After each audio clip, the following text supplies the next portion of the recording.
Now, till now, students, we have drawn outline in fabrication layer as well as outline in silk screen.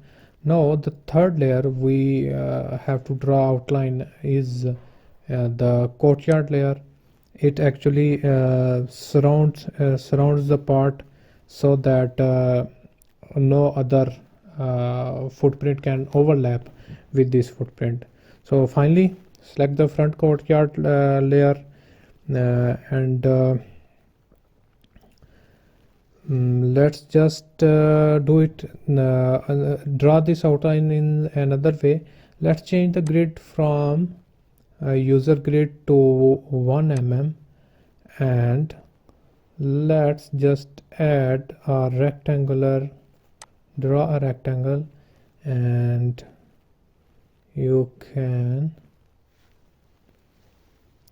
click over here,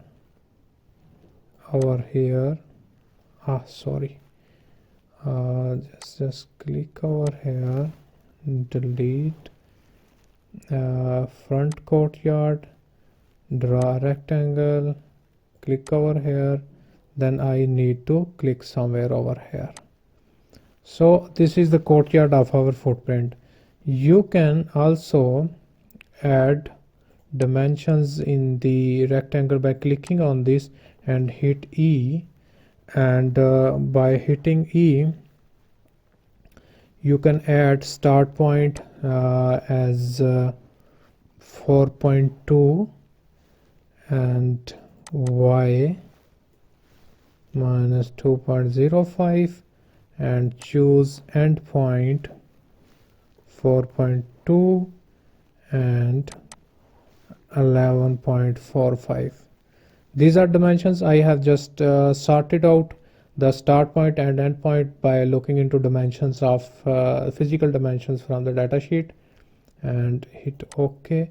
Now you can see that we have very precisely outlined the courtyard of our footprint. So these are the three layers that three outlines in three different layers that a component should have. The first one is the fabrication layers, and that we have just added over here. In the fabrication layer we have drawn the outline that specifies the machine to tell that this is the actual physical outline of the component. The second one is the silk screen.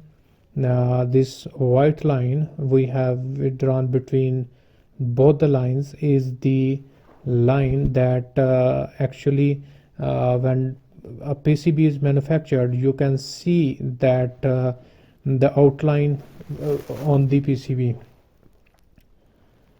And the third one is the courtyard layer that specifies the boundary of the PCB of the footprint so that no other footprint can overlap over here.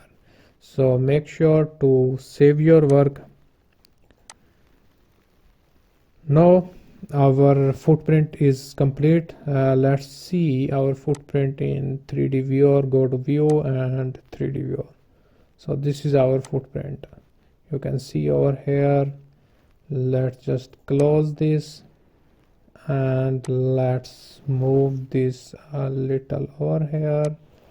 Similarly, you can edit footprint properties, and you can add reference designator as SW, and you can change the value to only the part number. In the description, in the keyword, you can add single pole, single throw, toggle switch, TCH, and hit OK. So we have also changed the text values, and the footprint is now complete.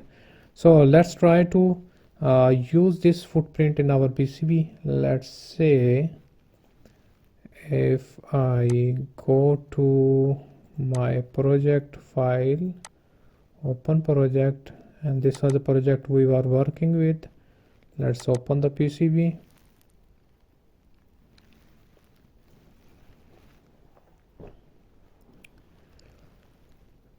And this is our PCB we have just developed in the previous sections. Let's add a footprint, and let's search for get started. Okay, this one. So you can see over we have footprint shown over here in the preview window. Just hit OK, and you can place it over here and you can use them.